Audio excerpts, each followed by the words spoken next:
ಗೆಳೆಯರೇ ನಮಸ್ಕಾರ, ಹೇಗಿದ್ದೀರಿ ಎಲ್ಲರೂ? ಗೆಳೆಯರೇ, ಸಿದ್ದರಾಮಯ್ಯ ಸರ್ಕಾರ ಅಧಿಕಾರಕ್ಕೆ ಬಂದ ಮೇಲೆ ನಾವೆಲ್ಲರೂ ಎಲ್ಲಿದ್ದೀವಿ ಅನ್ನೋ ಅನುಮಾನಗಳು ಬರ್ತಾ ಇವೆ. ಯಾಕಂದ್ರೆ ಗಣೇಶ ವಿಸರ್ಜನೆ ಮಾಡೋಕ್ಕೆ ಹೋದ್ರೆ ಮಸೀದಿಯ ಮುಂದೆ ಮೆರವಣಿಗೆ ಬರಬಾರ್ದು ಅಂತಾರೆ. ಅಲ್ಲಿ ಗಲಭೆಗಳು ಆಗುತ್ತವೆ. ಆಗಲೂ ಸಿದ್ದು ಸರ್ಕಾರ ಮುಸಲ್ಮಾನರ ಪರವಾಗಿ ಮಾತನಾಡುತ್ತೆ. ಜೊತೆಗೆ ನಾನು ಮುಂದಿನ ಜನ್ಮದಲ್ಲಿ ಮುಸ್ಲಿಂ ಆಗಿ ಹುಡ್ತೀನಿ ಅಂತಾರೆ.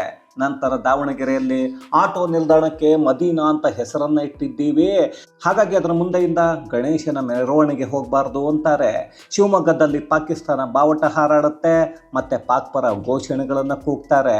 ನಂತರ ಸಿದ್ದರಾಮಯ್ಯ ಈಗ ನೋಡಿದ್ರೆ ಕರ್ನಾಟಕದಲ್ಲಿ ಮತಾಂತರ ಕಾಯ್ದೆ ನಿಷೇಧವನ್ನ ಹಿಂದಕ್ಕೆ ಪಡೆಯೋ ಯೋಚನೆಯನ್ನ ಮಾಡ್ತಾ ಇದ್ದಾರೆ. ಇದನ್ನೆಲ್ಲ ನೋಡ್ತಾ ಇದ್ರೆ ಸಿದ್ದರಾಮಯ್ಯ ಒಳಗಿಂದ ಒಳಗೆ ಇಸ್ಲಾಂಗೆ ಮತಾಂತರ ಆಗಿದ್ದಾರಾ ಅನ್ನೋ ಅನುಮಾನಗಳು ಬರುತ್ತವೆ. ಇನ್ನೊಂದು ಕಡೆ ನಾನೊಬ್ಬ ಕಾಂಗ್ರೆಸ್ ಅಲ್ಲಿರೋ ಹಿಂದೂ ಅಂತ ಹೇಳಿಕೊಳ್ಳೋ ನಾಟಕಕಾರರಾದ ಡಿ.ಕೆ. ಶಿವಕುಮಾರ್ ಈಗಾಗಲೇ ನಾಪತ್ತೆ ಆಗಿದ್ದಾರೆ. ಹಾಗಾದ್ರೆ ಕರ್ನಾಟಕದಲ್ಲಿ ಸಿದ್ದು ಸರ್ಕಾರ ಮಾಡ್ತಾ ಇರೋ ನಾಟಕ ಏನು? ಅದರಿಂದ ಸಿದ್ದರಾಮಯ್ಯ ಪಕ್ಷವನ್ನ ಏನು ಮಾಡೋಕೆ ನಿಂತಿದ್ದಾರೆ? ಡಿ.ಕೆ. ಶಿವಕುಮಾರ್ ಯಾಕೆ ಇದೆಲ್ಲವನ್ನ ನೋಡಿಕೊಂಡು ಹಿಂದೂ ಹಿಂದೂ ಅಂತ ಸುಮ್ಮನೆ ಇದ್ದಾರೆ? ಎಲ್ಲವನ್ನ ಈ ವಿಡಿಯೋದಲ್ಲಿ ನೋಡ್ಕೊಂಡು ಬರೋಣ ಬನ್ನಿ. ಗೆಳೆಯರೇ, ಕಳೆದ ವಾರ ಮದ್ದೂರಲ್ಲಿ ಮಸೀದಿ ಮುಂದೆ ಗಣೇಶ ವಿಸರ್ಜನೆ ವೇಳೆ ಕಲ್ಲು ತೂರಾಟ ಆಯಿತು. ಅದಾದ ಮೇಲೆ ಅಲ್ಲಿನ ಹಿಂದೂಗಳು ತಿರುಗಿ ಬಿದ್ದರು. ಅದನ್ನು ಇಡೀ ಭಾರತ ಶ್ಲಾಘನೆ ಮಾಡಿತ್ತು.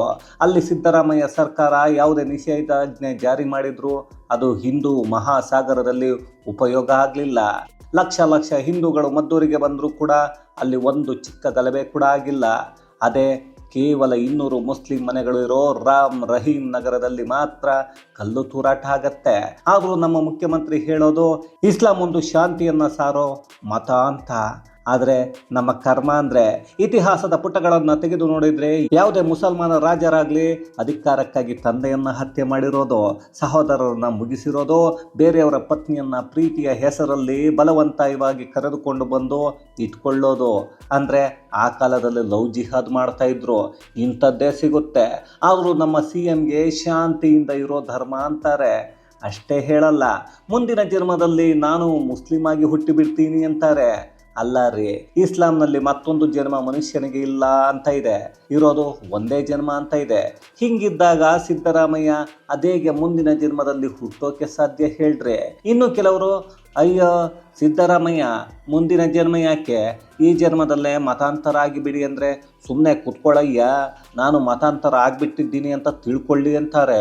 ಅಯ್ಯೋ ಕರ್ಮವೇ, ಇದನ್ನೆಲ್ಲ ಕೇಳ್ತಾ ಇದ್ರೆ ಒಳಗಿಂದ ಒಳಗೆ ನಮ್ಮ ರಾಜ್ಯದ ಮುಖ್ಯಮಂತ್ರಿ ಸಿದ್ದರಾಮಯ್ಯ ಏನಾದರೂ ಇಸ್ಲಾಂಗೆ ಮತಾಂತರ ಆದ್ರ ಅನ್ನೋ ಅನುಮಾನಗಳು ಬರುತ್ತವೆ.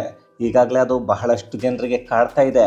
ಏನೋಪ್ಪ, ಈ ಸಿದ್ದರಾಮಯ್ಯ ವೋಟ್ ಬ್ಯಾಂಕ್ ಮತ್ತೆ ಅವರ ಅಧಿಕಾರ ಉಳಿಸಿಕೊಳ್ಳೋಕೆ ಅದನ್ನು ಮಾಡಿರ್ತಾರೆ, ಇಲ್ಲ ನಾಟಕ ಮಾಡ್ತಾ ಇದ್ದಾರೆ ಅನ್ನೋದು ಎಲ್ಲರಿಗೂ ಗೊತ್ತಾಗತ್ತೆ. ಆದರೆ ಇವರದ್ದೇ ಪಕ್ಷದ ಭದ್ರಾವತಿ ಶಾಸಕ ಸಂಗಮೇಶ್ ಕೂಡ ಸಿದ್ದರಾಮಯ್ಯ ಅವರನ್ನೇ ಕಾಪಿ ಮಾಡಿ ಕಳೆದ ವಾರ ಈದ್ ಮಿಲಾದ್ ಕಾರ್ಯಕ್ರಮದಲ್ಲಿ ನಾನು ಮುಂದಿನ ಜನ್ಮದಲ್ಲಿ ಮುಸ್ಲಿಂ ಆಗಿ ಹುಡ್ತೀನಿ ಅನ್ನೋದ. ಅದು ಕೂಡ ಮುಂದಿನ ದಿನಗಳಲ್ಲಿ ಅವರ ಪುತ್ರ ಗಣೇಶ್ನನ್ನು ರಾಜಕೀಯಕ್ಕೆ ತಗೊಂಡು ಬರೋ ಉದ್ದೇಶ ಅನ್ನೋದು ಎಲ್ಲರಿಗೂ ಅದೇ ಸ್ಟೇಜ್ ಮೇಲೆ ಅವರು ಮಾತಾಡಿದಾಗ ಗೊತ್ತಾಯಿತು. ಆದರೂ ಹಿಂದೂಗಳೆಲ್ಲ ಸಂಗಮೇಶ್ ಅವರಿಗೆ ಅಯ್ಯೋ ಮುಂದಿನ ಜನ್ಮದವರೆಗೆ ಯಾಕೆ ಕಾಯಬೇಕು, ಈಗಲೇ ಬೇಗ ನಿಮ್ಮ ಕುಟುಂಬದವರೆಲ್ಲ ಮತಾಂತರ ಆಗಿಬಿಡಿ ಅನ್ನೋದನ್ನು ಹೇಳಿ ಕ್ಲಾಸ್ ತಗೊಂಡ ಮೇಲೆ ಕ್ಷಮೆಯನ್ನು ಕೇಳಿದರು. ಅಲ್ಲ ರೀ, ಅಲ್ಲೆಲ್ಲೋ ಮುಸ್ಲಿಮರ ಓಲೈಕೆ ಮಾಡೋಕೆ ಮಾತನಾಡೋದು, ಆಮೇಲೆ ಹಿಂದೂಗಳ ಮುಂದೆ ಬಂದು ಕ್ಷಮೆಯನ್ನು ಕೇಳೋದು, ನಾಟಕವನ್ನು ಮಾಡೋದನ್ನು ಈ ರಾಜಕಾರಣಿಗಳು ಅದೆಷ್ಟು ಅದ್ಭುತವಾಗಿ ಕಲ್ತಿದ್ದಾರೆ ಅನ್ನಿಸುತ್ತೆ. ಹಾಳಾಗಿ ಹೋಗಲಿ, ಅವರ ರಾಜಕಾರಣ ಅಂದರೆ ಅದೇ ಭದ್ರಾವತಿಯಲ್ಲಿ ಪಾಕಿಸ್ತಾನ ಪರವಾದ ಘೋಷಣೆ ಈದ್ ಮಿಲಾದ್ ಮೆರವಣಿಗೆ ವೇಳೆಯಲ್ಲಿ ಕೇಳಿಸುತ್ತೆ. ಆದರೆ ಅದಕ್ಕೆ ಸಂಬಂಧಪಟ್ಟ ಹಾಗೆ ಯಾರನ್ನು ಬಂಧಿಸೋಕೆ ಸಿದ್ದರಾಮಯ್ಯ ಆಗಲಿ ಸಿದ್ದರಾಮಯ್ಯ ಸರ್ಕಾರದ ಮಂತ್ರಿಗಳಾಗಲಿ ಸೂಚನೆಯನ್ನು ಕೊಡಲೇ ಇಲ್ಲ. ಅಲ್ಲಿ ಯಾರ ಬಂಧನ ಕೂಡ ಆಗಿಲ್ಲ. ಅಲ್ಲಿಗೆ ನಾವು ಪಾಕಿಸ್ತಾನದಲ್ಲಿದ್ದೀವಿ, ಪಾಕಿಸ್ತಾನದಲ್ಲಿ CM ಆಗಿದ್ದೀನಿ ಅಂತ ಸಿದ್ದರಾಮಯ್ಯ ಅವರಿಗೆ ಅನ್ನಿಸಿರಬೇಕು ಅನಿಸುತ್ತೆ. ಅದು ಹಾಳಾಗಿ ಹೋಗಲಿ ಅಂದರೆ ಅದ್ಯಾವನೋ ಎಲ್ಲೋ ಕಾರಿನ ಮೇಲೆ ಪಾಕಿಸ್ತಾನದ ಧ್ವಜವನ್ನು ಹಾಕ್ಕೊಂಡಿದ್ದ. ಅಲ್ಲಪ್ಪ, ಭಾರತದಲ್ಲಿ ಇದ್ದು ಪಾಕಿಸ್ತಾನದ ಧ್ವಜವನ್ನು ಹಾಕ್ಕೊಂಡು ನಮಕ್ ಹರಾಮ್ ಕೆಲಸವನ್ನು ಮಾಡೋದು ಬಿಟ್ಟು ಪಾಕಿಸ್ತಾನಕ್ಕೆ ಹೋಗೋಕ್ಕೆ ಏನು ಅಂತ ಗೊತ್ತಿಲ್ಲ. ಅಲ್ಲೋ ಅಂತಹ ಪಾಕ್ ಪ್ರೇಮಿಯನ್ನು ಸಿದ್ದರಾಮಯ್ಯ ಸರ್ಕಾರ ಬಂಧನ ಮಾಡಿರೋ ವಿಷಯಗಳು ಇದುವರೆಗೆ ಬಂದಿಲ್ಲ. ಇದೆಲ್ಲವೂ ಒಂದು ಕಡೆ ಆಗ್ತಾ ಇದ್ರೆ ಕಳೆದ 2 ವರ್ಷದಿಂದ ಅಂದರೆ ಸಿದ್ದರಾಮಯ್ಯ ಸರ್ಕಾರ ಅಧಿಕಾರಕ್ಕೆ ಬಂದ ಮೇಲೆ ದಾವಣಗೆರೆಯಲ್ಲಿ ವಿಚಿತ್ರವಾದ ಬೆಳವಣಿಗೆ ಆಗಿದೆ. ಅದೇನಂದ್ರೆ ಇಲ್ಲಿಯವರೆಗೂ ಮಸೀದಿ ಮುಂದೆ ಗಣೇಶ ಮೆರವಣಿಗೆ ಹೋಗಬಾರ್ದು, DJ ಹಾಕಬಾರ್ದು ಅಂತಿದ್ದವರು ಅದೆಲ್ಲೋ ಒಂದು ರಸ್ತೆಯಲ್ಲಿ ಆಟೋ ನಿಲ್ದಾಣಕ್ಕೆ, ಅಂದರೆ ಆಟೋ ಸ್ಟ್ಯಾಂಡ್ ಇರುತ್ತಲ್ಲ, ಅದಕ್ಕೆ ಮದೀನಾ ಆಟೋ ನಿಲ್ದಾಣ ಅಂತ ಹೆಸರನ್ನು ಇಟ್ಕೊಂಡಿದ್ದೀವಿ. ಅದರಿಂದ ಗಣೇಶ ಮೆರವಣಿಗೆ ಈ ರಸ್ತೆಯಲ್ಲಿ, ಅದರಲ್ಲೂ ಮದೀನಾ ಆಟೋ ನಿಲ್ದಾಣದ ಮುಂದೆ ಬರಲೇಬಾರದು ಅಂತ ಹೇಳಿದ್ದಾರೆ. ಅದನ್ನು ಅಲ್ಲಿನ ಪೊಲೀಸರು ಚಾಚು ತಪ್ಪದೆ 2 ವರ್ಷದಿಂದ ಫಾಲೋ ಮಾಡ್ತಾ ಇದ್ದಾರೆ.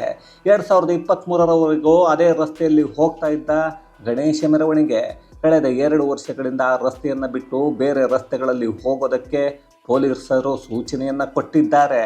ಹಾಗಾದರೆ ಕೊನೆಗೆ ಮುಸಲ್ಮಾನರ ಹೆಸರಲ್ಲಿರೋ ಅಂಗಡಿಗಳ ಮುಂದೆ ಹೋಗಬಾರ್ದು ಅಂತ ಹೇಳಿದರೆ ಅದಕ್ಕೂ ಸಿದ್ದು ಸರ್ಕಾರ ಅವಕಾಶವನ್ನು ಮಾಡಿಕೊಟ್ಬಿಡುತ್ತೆ ಅನ್ನೋದರಲ್ಲಿ ಯಾವುದೇ ಸಂಶಯ ಇಲ್ಲ. ಓಲೈಕೆ ಮಾಡೋದು ಸರಿ, ಆದರೆ ಈ ಮಟ್ಟದ ಓಲೈಕೆ ಬೇಕೇನ್ರಿ? ಇಲ್ಲ ಸಿದ್ದರಾಮಯ್ಯ ಏನಾದರೂ ಇಸ್ಲಾಂಗೆ ಮತಾಂತರ ಆದ್ರ ಅನ್ನಿಸುತ್ತೆ. ಇರಲಿ ಬಿಡಿ, ಅವರೇ ಈಗಾಗಲೇ ಹೇಳಿದ್ದಾರೆ ನಾನು ಇಸ್ಲಾಂಗೆ ಮತಾಂತರ ಆಗಿದ್ದೀನಿ ಅಂತ ಅಂದುಕೊಳ್ಳಿ ಅಂತ. ಹಾಗೆಯೇ ಎಲ್ಲರೂ ಅಂದ್ಕೊಳ್ರಪ್ಪ. ಗೆಳೆಯರೇ, ಇಷ್ಟೆಲ್ಲ ನಡೀತಾ ಇದ್ರೆ ನಾನೊಬ್ಬ ಹಿಂದೂ, ಕಾಂಗ್ರೆಸ್ನಲ್ಲಿ ಹಿಂದೂಗಳನ್ನು ಕಾಪಾಡೋ, ಹಿಂದುತ್ವ ಉಳಿಸೋಕೆ ನಾನೊಬ್ಬನೇ ಇರೋದು ಅನ್ನೋ ಹಾಗೆ ಬಿಲ್ಡಪ್ ಕೊಡ್ತಾ ಇದ್ದ. ಆಗಾಗ ದೇವಾಲಯಗಳಲ್ಲಿ ಕಾಣಿಸಿಕೊಂಡು ಅಲ್ಲೂ ಮಾಧ್ಯಮಗಳ ಮುಂದೆ ಮಾತನಾಡ್ತಾ ಇದ್ದ ನಾನೊಬ್ಬ ಸನಾತನಿ ಅಂತ ಹೇಳ್ತಾ ಇದ್ದ DK ಶಿವಕುಮಾರ್ ಈಗ ನಾಪತ್ತೆ ಆಗಿದ್ದಾರೆ. ಒಂದೇ ಒಂದು ಹೇಳಿಕೆಯನ್ನು ಹಿಂದೂಗಳ ಪರವಾಗಿ ಕೊಡ್ತಾ ಇಲ್ಲ, ಕೊಡೋದು ಇಲ್ಲ ಬಿಡಿ.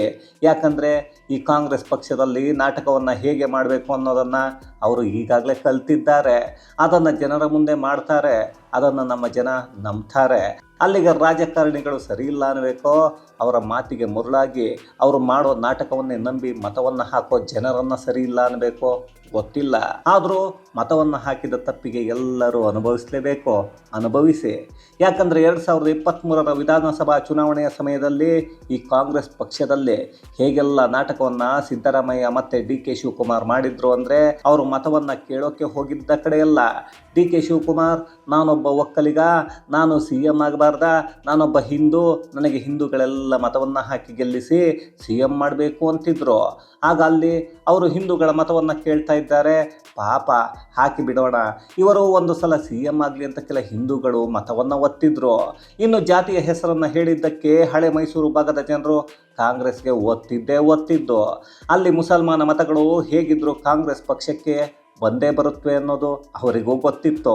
ಇನ್ನೊಂದು ಕಡೆ ಸಿದ್ದರಾಮಯ್ಯ ನಾನೊಬ್ಬ ಅಹಿಂದ ನಾಯಕ ಅಂತ ಹೇಳಿಕೊಂಡು ಅಲ್ಲಿ ಇವರೇ ಹೇಳಿಕೊಳ್ಳೋ ಹಾಗೆ ದೊಡ್ಡ ಜಾತಿಗಳನ್ನು ಕಂಡ್ರೆ ನನಗೆ ಆಗಲ್ಲ ಅನ್ನೋ ಥರ ಫೋರ್ಸ್ ಕೊಟ್ಟಿದ್ರು. ಅದನ್ನು ಕಂಡ ಮುಸಲ್ಮಾನರು, ಹಿಂದುಳಿದ ವರ್ಗದ ಜನರು ಮತವನ್ನು ಹಾಕಿದ್ರು. ಒಂದು ಕಡೆ DK ಬರ್ತಾರೆ, ನಾನೊಬ್ಬ ಹಿಂದೂ, ಅದರಲ್ಲೂ ಒಕ್ಕಲಿಗ, CM ಆಗಬಾರ್ದ ಅಂತಿದ್ರು. ಅದೇ ಕ್ಷೇತ್ರಕ್ಕೆ ಸಿದ್ದರಾಮಯ್ಯ ಮತ್ತೆ ಬರ್ತಾರೆ, ಬಂದು ನಾನು ಅಹಿಂದ ಅನ್ನೋದನ್ನು ಹೇಳ್ತಾ ಇದ್ರು. ಇಬ್ಬರ ಮಾತನ್ನು ಕೇಳಿ ನಮ್ಮ ಎಲ್ಲ ಸಮುದಾಯದ ಜನರು ಮತವನ್ನು ಹಾಕಿದ್ರು. ಅದೇ ಗೆದ್ದು ಅಧಿಕಾರಕ್ಕೆ ಬಂದ ಮೇಲೆ ಇವತ್ತು ಏನು ಮಾಡ್ತಾ ಇದ್ದಾರೆ ಅನ್ನೋದನ್ನು ನೋಡ್ತಾ ಇದ್ದರೆ ಗೊತ್ತಾಗತ್ತೆ. ಸಿದ್ದರಾಮಯ್ಯ ಓಪನ್ನಾಗಿ ಹೇಳ್ತಾ ಇದ್ದಾರೆ, ನನ್ನದೇನಿದ್ರು ಓಲೈಕೆ ರಾಜಕಾರಣ, ಮುಸ್ಲಿಮರ ತುಷ್ಟೀಕರಣ, ಅದೆಷ್ಟು ಮಾಡೋದಕ್ಕೆ ಆಗುತ್ತೋ ಅಷ್ಟನ್ನು ಮಾಡಿಬಿಡ್ತೀನಿ ಅಂತ. ಇದಕ್ಕೆಲ್ಲ ಕಾರಣ ಹೈಕಮಾಂಡ್ ಮುಂದೆ ದೊಡ್ಡ ಮನುಷ್ಯ ಅನ್ನಿಸಿಕೊಂಡ್ರೆ 5 ವರ್ಷ CM ಆಗಿರಬಹುದು ಅನ್ನೋ ಯೋಚನೆ. ಹಾಳಾಗಿ ಹೋಗಲಿ, ಸಿದ್ದು ಕತೆ ಇಷ್ಟೇ. ಆ ಹಿಂದೂ ಪರ ನಾಯಕ ಆಗಾಗ ನಾನೊಬ್ಬ ಸನಾತನಿ, ನಾನೊಬ್ಬ ಹಿಂದೂ, ಕಾಂಗ್ರೆಸ್ ಪಕ್ಷದಲ್ಲಿ ನಾನೊಬ್ಬನೇ ಹಿಂದೂ ಅಂತ ಗುರುತಿಸಿಕೊಳ್ತಾ ಇದ್ದ DK ಶಿವಕುಮಾರ್ ಆದರೂ ಮುಂದೆ ಬಂದು, ಯಾಕ್ರಯ್ಯ ಮುಸಲ್ಮಾನ ಪುಂಡರು ಹಾಗೆಲ್ಲ ಆಡಬೇಡಿ, ನಾನು ಹಿಂದೂಗಳ ಪರವಾಗಿ ಇದ್ದೀನಿ, ಗಣೇಶ ಪ್ರತಿಭಟನೆ ರಸ್ತೆಯಲ್ಲಿ ಹೋಗುತ್ತೆ, ಅದೇನು ಮಸೀದಿಯ ಒಳಗೆ ಬರುತ್ತಾ ಅನ್ನೋದನ್ನು ಕೇಳೋದು ಬಿಟ್ಟು ಅದೆಲ್ಲೋ ಬಿಲವನ್ನು ಸೇರಿಕೊಂಡಿದ್ದಾರೆ. ಅದರಲ್ಲೂ ಮದ್ದೂರು ಕಲ್ಲು ತೂರಾಟ, ದಾವಣಗೆರೆ ಗಣೇಶ ವಿಸರ್ಜನೆ ಕತೆ, ಭದ್ರಾವತಿಯ ಘಟನೆ, ಅದ್ಯಾವನೋ ಕಾರ್ ಮೇಲೆ ಪಾಕ್ ಧ್ವಜ ಹಾಕಿದ್ದು, ಇದ್ಯಾವುದರ ಬಗ್ಗೆ ಕೂಡ DCM ಆಗಿರೋ ಸ್ವಯಂ ಘೋಷಿತ ಹಿಂದೂಗಳನ್ನು ಕಾಂಗ್ರೆಸ್ ಪಕ್ಷದಲ್ಲಿ ಉಳಿಸ್ತೀನಿ ಅನ್ನೋ ಥರ ನಾಟಕವನ್ನು ಮಾಡ್ತಾ ಇದ್ದ DK ಶಿವಕುಮಾರ್ ಇವತ್ತಿಗೂ ಉಸಿರನ್ನೇ ಬಿಟ್ಟಿಲ್ಲ. ಇದನ್ನೆಲ್ಲ ನೋಡ್ತಾ ಇದ್ದರೆ ನಾಳೆ ಹಿಂದೂಗಳನ್ನು ಸಿದ್ದರಾಮಯ್ಯ ಸರ್ಕಾರ ನೀವು ಮತಾಂತರ ಆಗಿ ಅಂದರೂ ಆಶ್ಚರ್ಯ ಪಡಬೇಕಾಗಿಲ್ಲ. ಯಾಕಂದರೆ ಈಗಾಗಲೇ ಬೇಕಾದಷ್ಟು ಕರ್ನಾಟಕದ ಹಿಂದೂಗಳಿಗೆ ನಾವೆಲ್ಲಿದ್ದೀವಿ ಅನ್ನೋ ಅನುಮಾನ ಬರೋದಕ್ಕೆ ಶುರುವಾಗಿದೆ. ಅದರಲ್ಲೂ ಪಾಕಿಸ್ತಾನ ಪ್ರೇಮಿಗಳ ವಿರುದ್ಧ ಸಿದ್ದು ಸರ್ಕಾರ ಕ್ರಮ ತೆಗೆದುಕೊಳ್ತಾ ಇಲ್ಲ. ನಮ್ಮ ಗೃಹಚಾರ ಮಂತ್ರಿ ಪರಮೇಶ್ವರ್ ಅವರನ್ನು ಕೇಳಿದರೆ, ಶಿವ ಇಂಥದ್ದೊಂದು ಘಟನೆ ಆಯಿತಾ, ನನಗೆ ಗೊತ್ತೇ ಇಲ್ಲ, ಕೇಳ್ತೀನಿ ಆಮೇಲೆ ನೋಡ್ತೀನಿ ಅಂತಾರೆ. ಆಮೇಲೆ ಅದೇನು ನೋಡ್ತಾರೋ ಅವರಿಗೆ ಗೊತ್ತು. ಆದರೂ ಪರಮೇಶ್ವರ್ ತಾನೇ ಮುಸಲ್ಮಾನ ಪುಂಡರ ವಿರುದ್ಧ ಯಾಕ್ರಿ ಕ್ರಮವನ್ನು ತೆಗೆದುಕೊಳ್ತಾರೆ? ಕಾಂಗ್ರೆಸ್ ಸರ್ಕಾರ ಬಂದಿದ್ದೇ ಅಲ್ಲಾಹುವಿನ ಕೃಪೆಯಿಂದ ಅಂದವರು ಪರಮೇಶ್ವರ. ಅಂಥದ್ರಲ್ಲಿ ಕ್ರಮವನ್ನು ತೆಗೆದುಕೊಳ್ತಾರೆ ಅಂದರೆ ನಂಬೋಕೆ ಆಗತ್ತಾ? ಯೋಚನೆ ಮಾಡಿ. ಒಟ್ಟಿನಲ್ಲಿ ಅಧಿಕಾರಕ್ಕಾಗಿ ಹಿಂದೂಗಳನ್ನೆಲ್ಲ ಸರಿಯಿಲ್ಲ ಅನ್ನೋ ಮಟ್ಟಕ್ಕೆ ಬಂದು ಮುಸಲ್ಮಾನರ ಓಲೈಕೆ ಮಾಡೋಕ್ಕೆ ಅವರ ಹೇಸಿಗೆಯನ್ನು ತಿಂತೀವಿ ಅನ್ನೋ ಮಟ್ಟದಲ್ಲೇ ನಮ್ಮ ರಾಜಕಾರಣಿಗಳು ಇದ್ದಾರೆ. ಇದು ನಮ್ಮ ಜನರ ಪರಿಸ್ಥಿತಿ. ಅನುಭವಿಸಲೇಬೇಕು, ಅನುಭವಿಸಿ.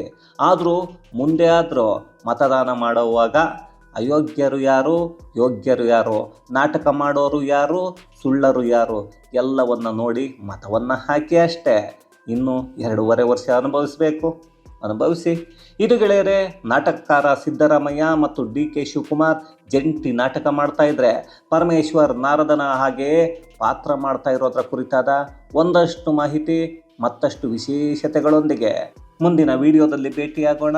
ಅಲ್ಲಿಯವರೆಗೂ ಕನ್ನಡವೇ ಸತ್ಯ, ಕನ್ನಡವೇ ನಿತ್ಯ.